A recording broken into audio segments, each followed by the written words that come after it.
CPR அதுல 2 வகைப்படுது. Basic, ஸ்பெஷலைஸ்டுன்றது. Cardiac arrest and heart attack.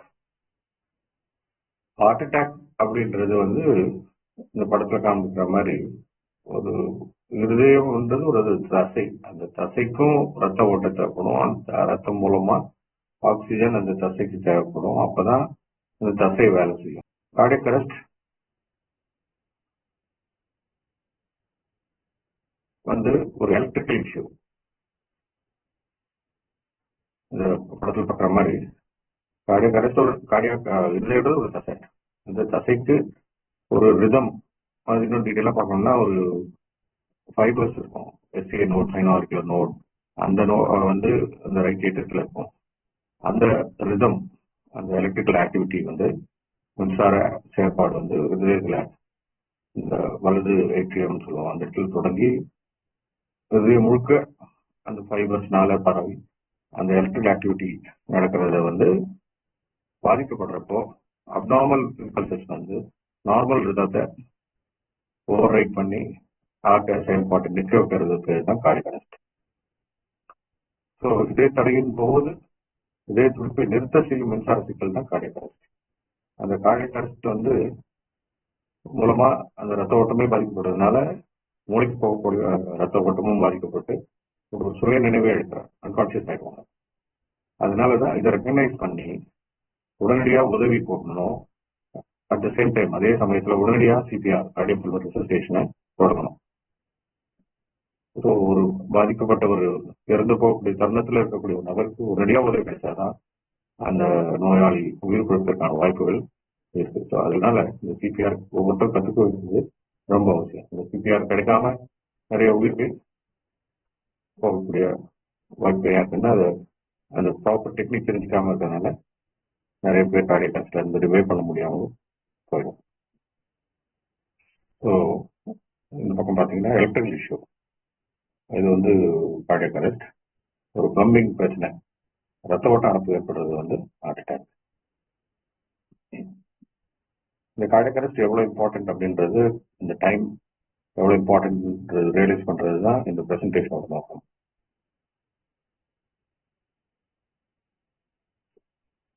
இந்த சிபிஆர் என்ன பண்ணுது அப்படின்னா இதே செயல்பாட்டை மீட்டெடுக்குது.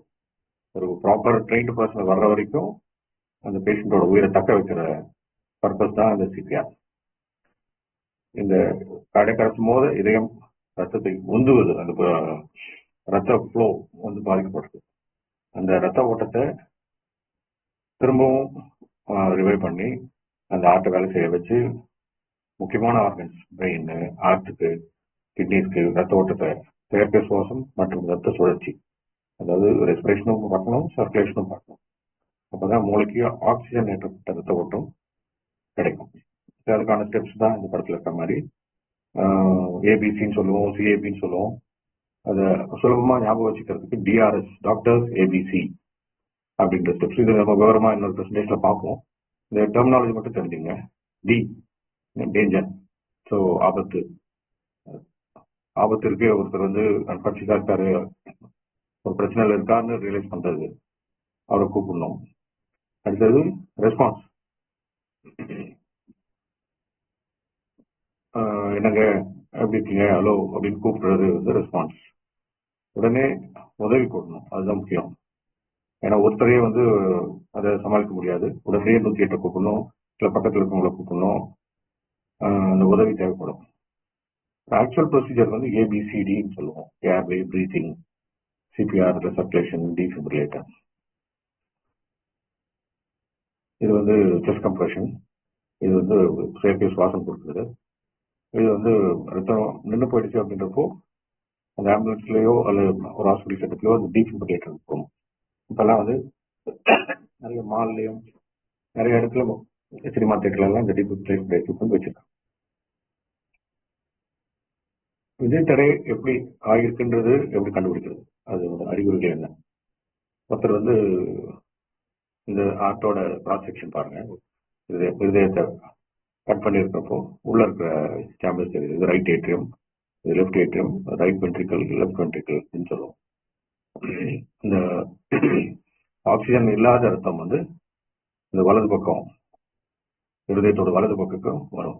ரைட் ஏற்றியத்துல சுப்பீரியர் வீனக்காவா அண்ட் இன்ஃபீரியர் வீனக்காவா இந்த இடத்துல அது வந்து மேலே Appar Lim and head and neck, அதாவது தலை அப்பர் லிம்பு மூலம் வர ஆக்சிஜன் இல்லாத ரத்தமும் லோயர் லிம்ல இருந்து வர்ற ரத்தமும் வந்து ரைட் ஏற்றத்துல சேர்ந்து ரைட் வென்ட்ரிக்கிள் போய் இங்கிருந்து நுரையீரலுக்கு போய் நுரையீரல் ஆக்சிஜன் கிடைச்சி ஆக்சிஜனேட்டட் பிளட் வந்து லெஃப்ட் சைட் ஆஃப் த ஹார்ட்டுக்கு வரும். லெஃப்ட் ஏற்றியம் அங்கிருந்து லெஃப்ட் வென்ட்ரிக்கிள் வந்து லெஃப்ட் வென்ட்ரிக்கிள் அயோட்டா மூலமா திரும்ப உடம்பு முழுக்க இன்க்ளூடிங் ஹார்ட் அதுக்கு வந்து ஆக்சிஜனேட்டட் பிளட் கிடைக்கிறது தான் சர்க்குலேஷன். இதுதான் இந்த எலக்ட்ரிக் ஆக்டிவிட்டி ஆகிறதுக்கான இந்த கண்டக்ஷன் சிஸ்டம் சொல்லுவோம். சைனோ ஏட்ரியல் நோட் அங்கிருந்து ஏட்ரியோ வென்ட்ரிகுலர் நோட் அங்க இம்பல்ஸ் வந்து அது மூலமா பர்கன்டி ஃபைபர்ஸ் வென்ட்ரிக்கிள் முழுக்க அந்த எலக்ட்ரிக்கல் ஆக்டிவிட்டி போறது தான் conduction system of the heart. So இந்த எலக்ட்ரிக்கல் ஆக்டிவிட்டி பாதிக்கப்படுறது தான் நம்ம கார்டியக் அரெஸ்ட் இதய தடைன்னு சொல்லுவோம். இந்த இதய தடை எப்படி ஆகுதுன்னு பார்த்தோம். இந்த இதய தடை ஏற்படுறப்போ கார்டியக் அரெஸ்ட் ஆகிறப்போ ஒருத்தர் வந்து மயங்கி விழுந்துருவாரு, சுயநினைவு இழந்துடுறாரு, இல்ல ஹார்ட் வந்து இரகுலரா அடிக்கிறதுனால பால்பிட்டேஷன் படபடப்பு அளவுக்கு மீறி நெஞ்சு துடிப்பு ஏற்படும், மயக்கம் பிசினஸ் இருக்கலாம், இல்ல லேசா தலையை வந்து லேசா உணர்ற மாதிரி ஒரு லைட் அட்டெண்டன்ஸ் சொல்லுவோம், அதை ஃபீல் பண்றது, இல்ல பலவீனமா உணர்ந்து உடனே சாஞ்சிருவாங்க. ஸோ இதெல்லாம் இருந்ததுப்போ கார்டியக் அரெஸ்ட் சந்தேகப்படணும்.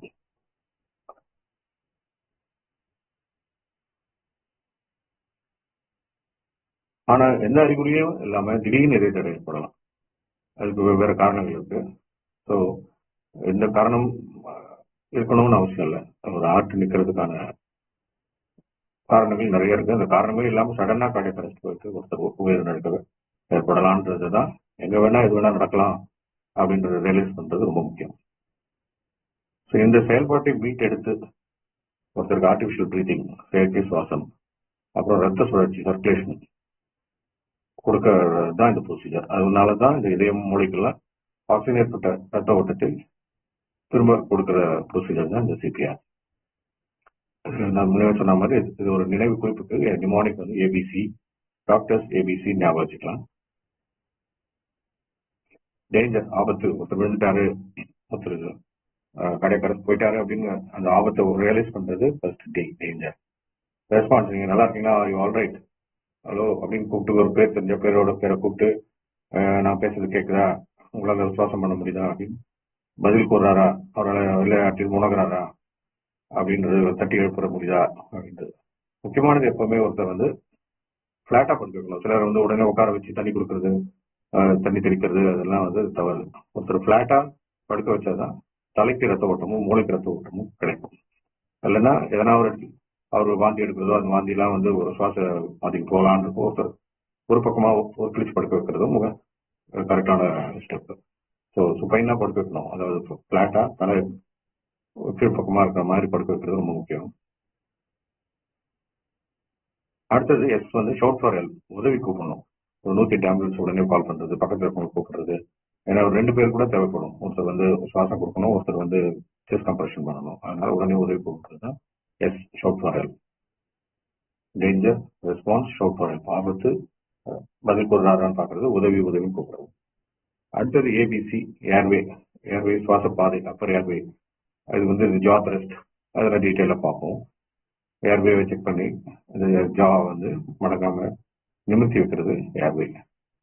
அடுத்தது அந்த காற்று வந்து ஏர்வே மூலமா போய் லங்ஸுக்கு நுரையீரலுக்கு ரீச் ஆகுதா, நுரையீரல் எக்ஸ்பேண்ட் ஆகுதா, 2 பக்கமும் இடது பக்கமும் வலது பக்கமும் ஈக்குவலா எக்ஸ்பேண்ட் ஆகுதான்னு பாக்குறது.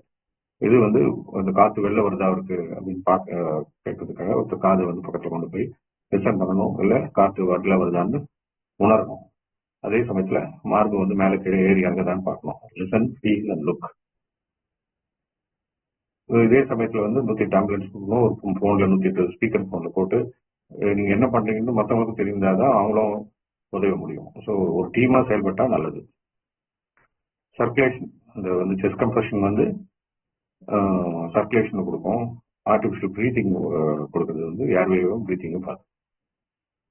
So doctors ABC, danger, response, shout for help, airway, breathing, circulation, இதுதான் செஸ்ட் கம்ப்ரெஷன் பண்ணக்கூடிய ப்ரோசஸ். ஸோ டீட்டெயிலாக இது அடுத்த ப்ரெசன்டேஷன்ல பார்ப்போம். நன்றி.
அந்த இதய தசைக்கு போகக்கூடிய ரத்த ஓட்டம் அடைப்பு ஏற்படுறப்போ அதை ஹார்ட் அட்டாக், இதய தாக்கம்னு சொல்றோம்.